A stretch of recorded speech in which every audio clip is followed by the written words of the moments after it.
What's going on, everybody? Appreciate y'all for tuning back in. And today we're going to be reviewing the New Balance 284. I can't take no loss. I don't even know what it costs. I hit the ground, then it go off. Yeah, hit the ground, then it go off. Yeah, I can't take no loss. I don't even know what it costs. Yeah, I hit the ground, then it go off. Yeah, hit the ground, then it go off. Yeah. Starting this off, we talk about the sizing and the price. And the sizing, I can recommend a lot of you guys go your true to size. If you are a wide footer, you could get away with going half a size. There's a good amount of room inside the toe box, so yeah. True to size or half a size, you can guys go up if you're wide feet. And the pricing for the 284 is going to be a good standard price at $120. Moving on to the style, I'm going to go ahead and give these a 7 out of 10. As you guys can see, this is a basic colorway, just white and navy across the whole shoe. What I like to call them is team colorways. They do have some very interesting ones coming out later, but as you guys know, this is just a debut shoe and stuff like that. They're going to come out with more creative colorways, but since this is a basic colorway, I'm just going to go ahead and give it a 7 out of 10. Also, the materials on the 284 feel pretty good as well, so there's no need to break anything in because nothing is stiff. Once you guys put your foot in the shoe, you can go ahead and play immediately. Up next, we have my favorite category, which is the cushion, and I'm going to give these an 8.5 out of 10. Inside the 284s, we have a cushion setup of 3, which is one of my favorite cushion setups in New Balance called Fuel Cell Foam Absorption. And basically what that is impact force upon landing and jumping. And another one, I don't know if you guys played in the Fresh Foam BBs, but as you guys can see here, inside the midsole, they have the Fresh Foam BB foam. So I think that's very unique, very creative. Now, while playing with this shoe on foot, I felt pretty good, not gonna lie. I had a boost off of the ground. So if you find yourself always running on a fast break, in the air, step back, slashing and stuff like that, you guys are gonna enjoy this shoe. I didn't walk away with any foot pain, any jumpers near anything. So the cushion setup in this felt really good. So if you guys were a fan of the cushion setup in the 283s, you guys are absolutely gonna love the cushion setup inside the 284s because I think they did an even better job inside of these. Moving on to the support, and I'm gonna give these an 8 out of 10. Inside the shoe, you guys are gonna get a good amount of padding on the ankle bone and Achilles heel, as well as a little bit of something inside the tongue.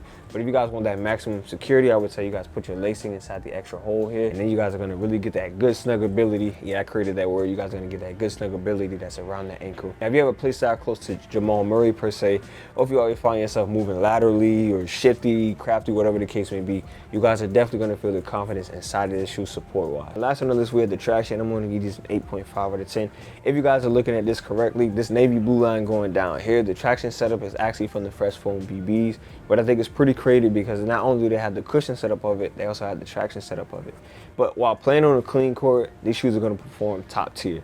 Like, you're gonna hit squeaking like crazy. The grip is gonna be really good. The bite as well. Like me, like most of us, we don't always have the luxury of playing on top tier clean courts. And the LA Fitness that I go to or have to go to right now isn't the cleanest. It's actually pretty dusty and slippery.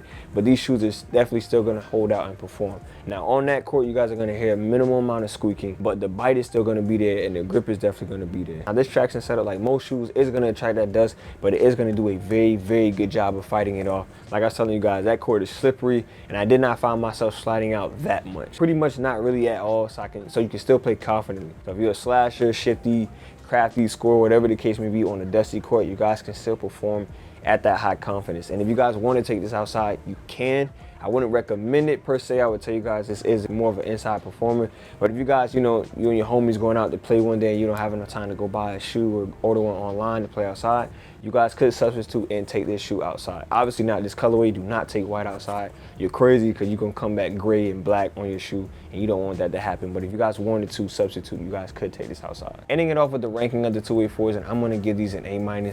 These shoes are really good, just like the 3s. One thing I want to tell y'all, man, if you guys are looking for very good hoop shoes with traction, support, cushion, I would tell you guys you might want to start looking into the New Balance 2-way line because the 1s were solid, the 2s were solid, 3s were really good, and I think the 4s are going to be really good as well. And they're always going to be around that price of $120. So if you guys are constantly looking for a basketball shoe, with the Nike, Puma, or whatever the case may be, and you guys want to try New Balance, I would say you guys to look into them. The only New Balance shoe for me that was a con was mostly the Kawhi 3s. And it wasn't because of the support, honestly, or the cushion, because those were good, and the style was pretty good.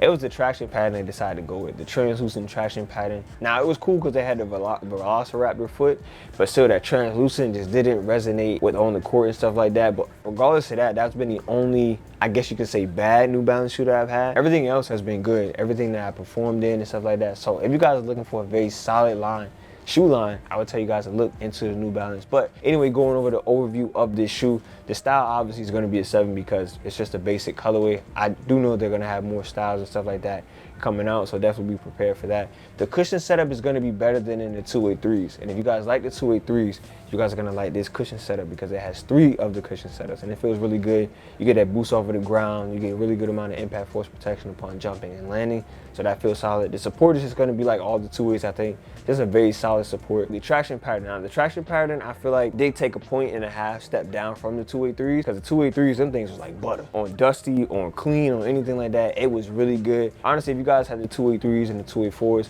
284s upgraded in cushion, went down a little bit in traction, however you guys want to look at it. That's gonna go ahead and be the end of this video. As always, I appreciate y'all for tuning in. I'm gonna have Chauncey send us out, and I'm gonna see y'all on the next one. Got anything you want to add to it, Chauncey? What? That's your end intro? Yeah, just the end intro. Thank you for guys watching today's video. See you next in today's video. Bye.